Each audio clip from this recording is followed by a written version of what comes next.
Primeiro ano, vamos para a aula 9, apostila capítulo 3, níveis e subníveis de energia, a estrutura eletrônica dos átomos, que inicia na página 16 e vai até a página 23. Aqui a gente tem que retomar dois modelos atômicos, que é o de Bohr e do Sommerfeld.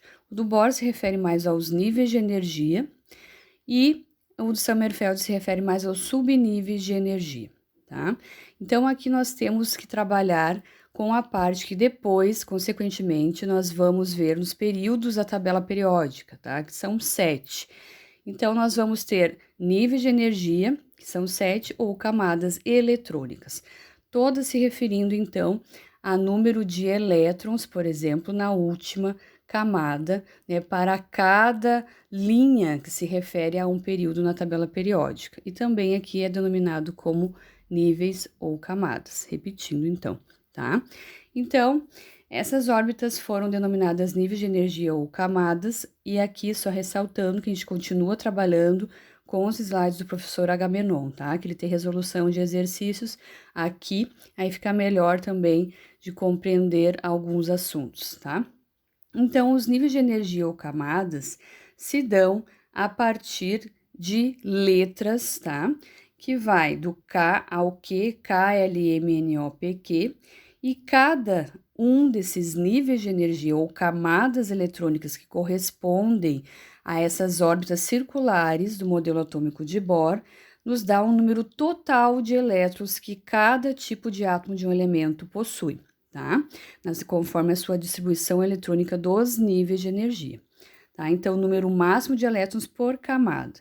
Então, K é sempre até 2, L até 8, M 18, N 32, O 32, se repete, P 18 e o Q 8 elétrons. Então, é o número máximo que um elemento químico pode ter em relação aos seus níveis de energia, tá? Sempre corresponde a essa numeração, o máximo de elétrons conforme a camada eletrônica. Lembrando que é sempre de dentro para fora que se inicia, né, a contagem das camadas eletrônicas ou níveis de energia. K, L, M, N, O, P, Q ou 1, 2, 3, 4, 5, 6, 7. Então, aqui nós temos um exemplo que vai nos dar, então, mostrar aqui, conforme o átomo descrito ali, desenhado, do enxofre, tá? O enxofre 16. Então, o que é esse 16? Relembrando pela notação, né, que a gente apresenta dentro de estrutura atômica, que sempre embaixo, quando se refere ao símbolo de um elemento químico, a gente tem um número atômico, que é a mesma coisa que número de prótons, tá? Então, sempre essa distribuição eletrônica se dá pelo seu número atômico. Lembrando que o número atômico é o número de prótons, mas também quando ele está na forma neutra também corresponde ao seu número de elétrons.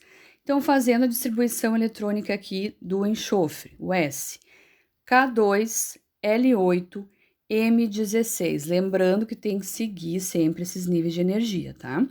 Então, fazendo a soma 2 mais 8 mais 6, você vai ter no total 16, que corresponde ali no desenho, corresponde cada camada eletrônica, essas três, a K mais interna, L, que é a intermediária, e a M, que é a última camada do enxofre, mostra o número total de elétrons para cada camada.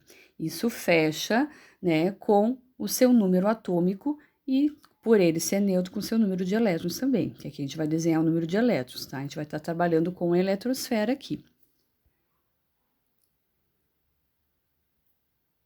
Então, aqui a gente tem uma questão, né, que envolve diretamente essa parte de nível de energia, o modelo atômico de Bohr. Podemos tecer as seguintes considerações. Quando o núcleo recebe energia, salta para um nível mais externo. Então, aqui ele está dizendo que é falsa, tá? Porque quando o núcleo, quando um elétron recebe energia, ele salta de um nível mais externo. Não é quando o núcleo salta, tá? Então, por isso que está errado. O núcleo sempre fica no seu lugar. A movimentação se dá na eletrosfera com os elétrons. Quando o elétron recebe energia, salta para um nível mais energético. Então, aqui está a descrição correta: quando o elétron recebe energia, salta para um nível mais energético, ou seja, que contenha mais energia. E essa energia vai se dar pela emissão de luz, tá? Por exemplo, ali na apostila de vocês, na página 16, tem um exemplo de espectro fino de emissão, por exemplo, de emissão de linhas para o átomo de hidrogênio, tá? Então, cada vez que acontece esse fenômeno de o elétron receber energia e saltar para um nível mais energético, ele vai emitir luz. Quando o elétron passa de um estado menos energético para um mais energético, devolve energia na forma de ondas eletromagnéticas. Então, com outras palavras, né, essa parte final aí da frase 3 é o que nos mostra, então, que é na forma de luz, é a mesma coisa que ondas eletromagnéticas, tá? Então, quando o elétron passa de um estado mais energético para um menos energético, ele devolve essa energia de forma eletromagnética, e não no estado estado menos para um mais energético, é o contrário, tá? Depois, a 4, se o elétron passa do estado A para o estado B, recebe X unidades de energia. Quando voltar do B para o A, devolverá X unidades de energia na forma de ondas eletromagnéticas. Então, aqui a gente vai ter ela como verdadeira. Então, a 4, ela vai complementar com outras palavras a verdadeira, a 2, né? E de forma contrária a 3. Então, se um elétron passa do estado A para o estado B, recebe X unidades de energia. Quando voltar para B, quando voltar de B para A, devolver X unidades de energia na forma de ondas eletromagnéticas. Então, essa complementa a 2 e de forma contrária do que está escrito ali, né? A número 3, tá? Então, a falsa aqui que ele está perguntando é somente a 1 e a 3, as duas que estão erradas, tá?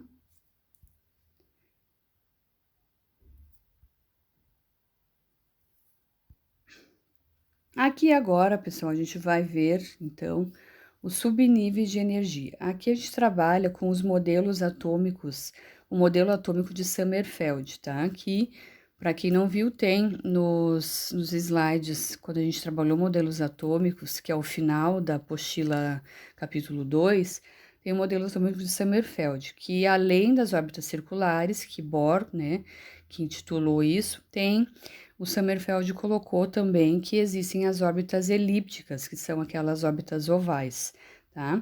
Então, a partir dessas órbitas ovais, ele começa a observar que além desses níveis de energia, nós temos os subníveis de energia que se dá pela representação de letras, tá? O que a gente mais trabalha são S, P, D, F, esses subníveis de energia, nessas órbitas elípticas, tá?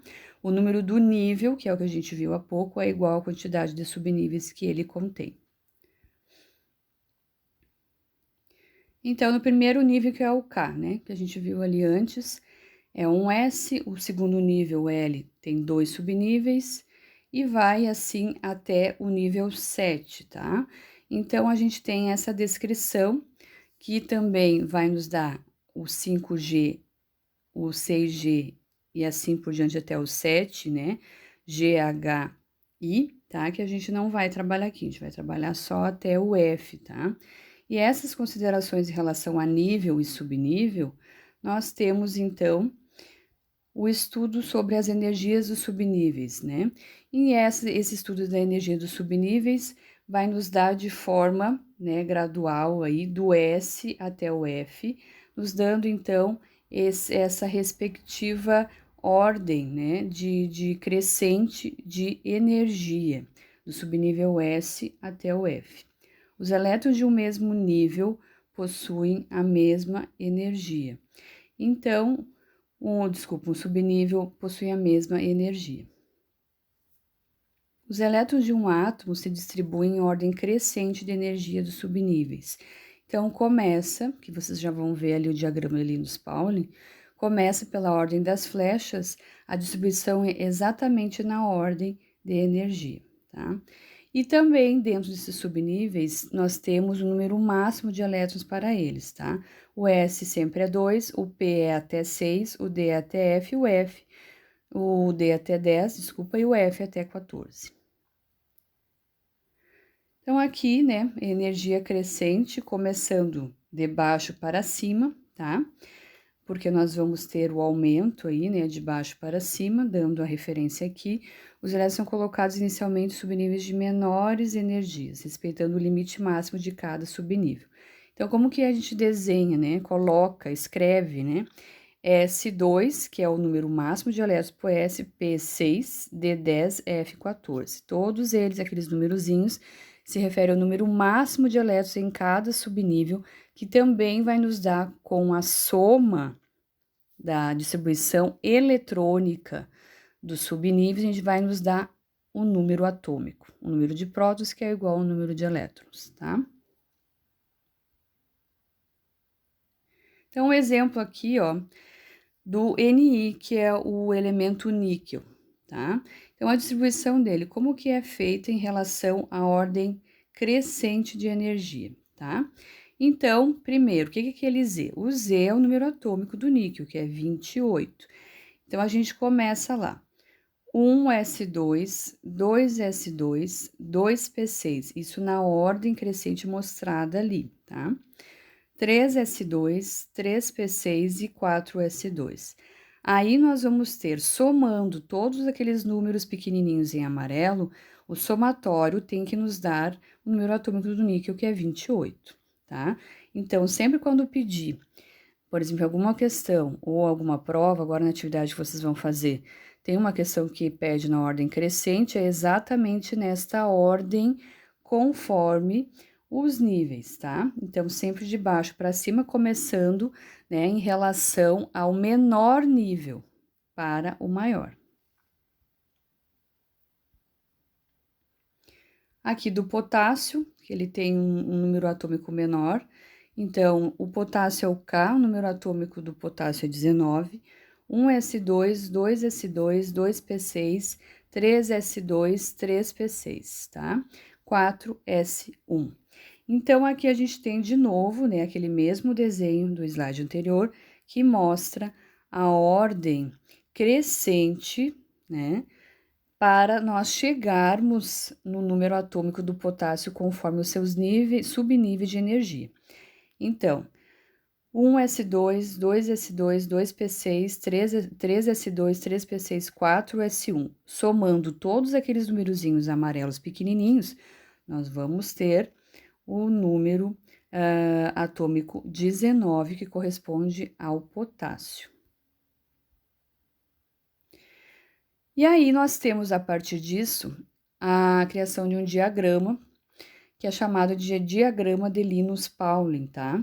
Então, criou uma representação gráfica para mostrar a ordem crescente de energia dos subníveis. Essa representação ficou conhecida como diagrama, deu o próprio nome do cientista, Linus Pauling. Aqui está a foto dele, e é essa representação aqui. Essa representação do diagrama de Linus-Pauling segue as flechas, essa ordem crescente se dá conforme essas flechas, tá? De cima para baixo, começando do 1, sempre aquele número grande na frente, por exemplo, 1s, tá? Que aqui não está mostrando o número de máximo de elétrons em cada subnível, mas sempre aquele número grande ali, 1, 2, 3 até o 7, corresponde ao nível, tá? O S, P, D, F corresponde ao subnível e o número 2, 6, 10 ou 14 corresponde ao número máximo de elétrons em cada subnível de energia, tá? Então, o diagrama de Linus-Pauling se dá de ordem crescente, sempre dessa maneira, seguindo as flechas.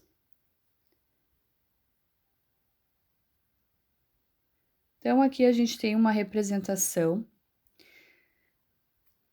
seguindo as flechas pela ordem crescente de forma desmembrada, tá?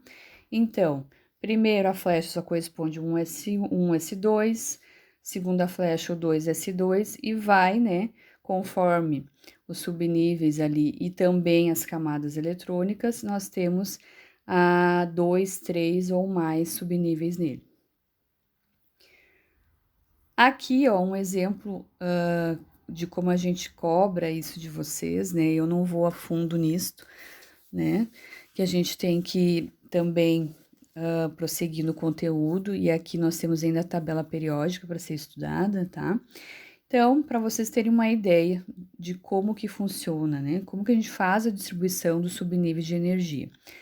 Então, aqui nós temos o diagrama Linus-Pauling, sempre consultar a internet, tem uma tabela periódica, né? Agora, em AD, a gente consegue visualizar em qualquer lugar o diagrama de Linus-Pauling, tá? Então, o átomo de ferro possui o número atômico 26, então, na distribuição eletrônica nos subníveis. Cuidado quando pedirem exercício níveis e subníveis, tá, gente? Subníveis é sempre quando tem o diagrama de Linus-Pauling envolvido, tá? As letrinhas. Nos níveis são só os números que tem o número máximo de elétrons, que vai do K ao Q. Então, dos subníveis. Então, a ordem crescente, ó, seguindo as flechas para o ferro, tá? Então, 1s2, isso tem que somar até o número atômico dele. 2s2, depois começa lá em cima a flechinha, 2p6, 3s2. Aí passa para a outra flecha, 3p6, 4s2. E para chegar ao número 26, ainda falta 6 elétrons, então o 3d6. Então, vocês vão seguir a ordem da flecha, o sentido da flecha, que vai nos dar, então, a ordem crescente de energia, tá? Ali, ordem geométrica ou distância é que mostra aqui, que está em branco, 4s2, corresponde ao nível de energia mais longe, que é o 4, né? 1, 2, 3, 4, o 4 é o mais distante do núcleo, tá? E também aqui a gente tem que saber o seguinte, ali mostra o 3d6 e o 4s2 embaixo. Então, aqui a gente tem o seguinte, o 3d6 é o subnível de maior energia e o 4s2 o mais externo. O 4s2 é o mais externo porque é o último a ser escrito com maior número, ou seja, o maior nível, que é o 4. Os outros é 1, 2 e 3, tá? Então, um dos últimos escritos que tem o maior número vai ser sempre o subnível mais externo.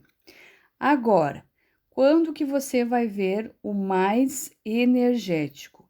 O mais energético, né, ali em compensação ao subnível, a gente tem aqui como referência ao que é o escrito por último, tá? Então, o que é escrito por último é o 3d6. Então, o que é escrito por último vai ser o que tem maior nível de energia, e o que é o mais externo, é o maior número escrito ali na frente, que corresponde ao nível, também vai ser escrito ali na correspondência do diagrama Linus-Pauling, como sendo um dos últimos, tá? Então, nesse caso, o subnível energético e o mais externo são diferentes, mas tem vários casos que eles são iguais, tá? E a distribuição dos níveis. Então, não confundir, falando novamente, subnível com nível. O nível é só você pegar o número máximo de elétrons ali e fazer a distribuição, tá? Então, K, o número máximo é 2, L, o número máximo é 8, então 8 mais 2, 10. M, 14, o número máximo é 18, então está dentro, né? E N, 2, que fecha com somatória 2 mais 8 mais 14 mais 2, nos dá 26, que é o número atômico do ferro, tá? Cuidado que tem casos que isto vai ser exceção, tá? Tem casos que tem exceções, o exemplo do cálcio, né? Que o último número que aparece como nível de energia não pode ser um número maior que o número máximo de elétrons. Então, o que sobrar em relação ao número máximo de elétrons, você tem que passar para o nível seguinte. Então, se passar de 8, você tem que passar pro nível seguinte. Ou se passar de 18, você tem que passar para o nível seguinte. Não pode deixar tudo no mesmo, tá? Isso são regras seguidas ali, que também vai nos dar depois, conforme a distribuição dentro da tabela periódica, o número de elétrons na camada eletrônica, né, de cada grupo ali, tá?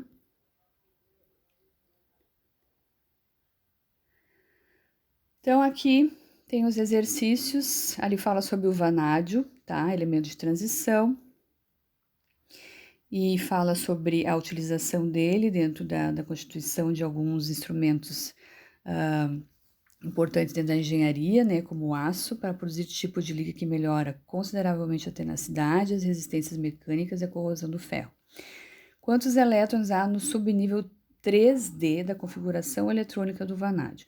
Então, sempre pegando o diagrama de Linus-Pauling para fazer a distribuição, tá?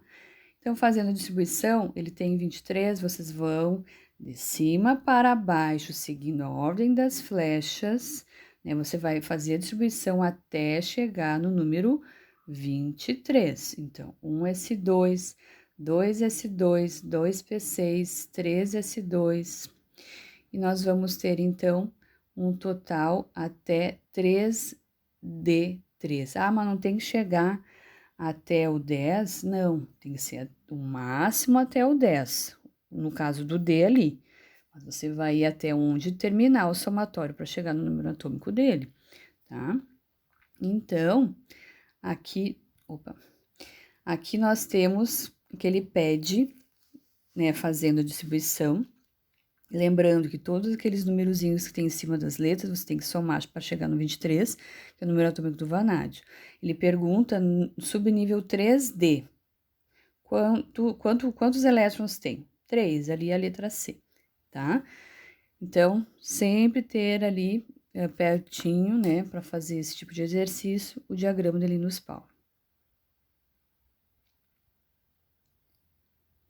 Então, aqui nos dá, então, um outro exercício, falando sobre o ítrio.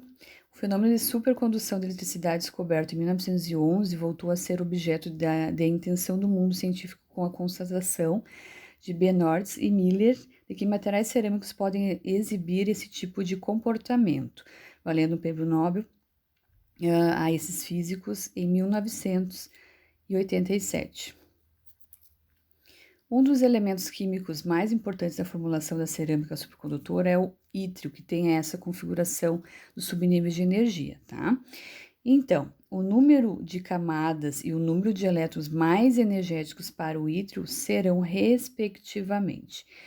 Então, lembrando que eu tinha falado antes, camada mais externa é sempre esse número grande, número grandinho que vem na frente da letra para cada subnível, né? Correspondente a cada subnível, que representa um nível. Então, se é 5, ele tá lá na órbita 5, né?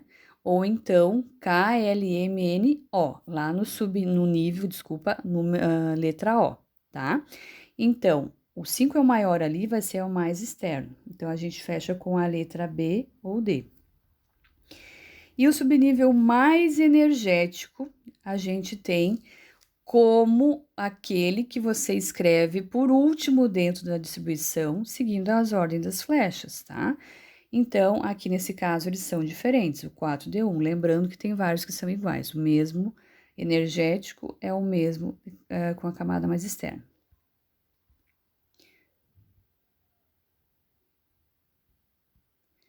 Nós temos outros exercícios aqui, tá? Que vai nos dar, então, as ligas de titânio. Eu vou fazer esse daqui ainda.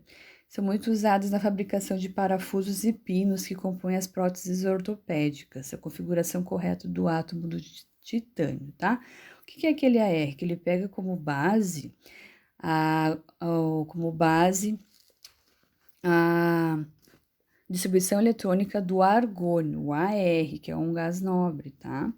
Então, é tudo igual ao argônio, só que a finalização para chegar ao 22 total do número atômico do titânio, que vai ser diferente. Então, fazendo a distribuição, né? Começando de cima para baixo, na ordem das flechas, nós vamos ter, então, um S2 até o 3D2, tá? Então, até o 3P6 é igual à configuração eletrônica do argônio. O que vai finalizar diferente vai ser o 4S2 e o 3S e o 3D2, tá? Então, a gente fecha ali como a letra D.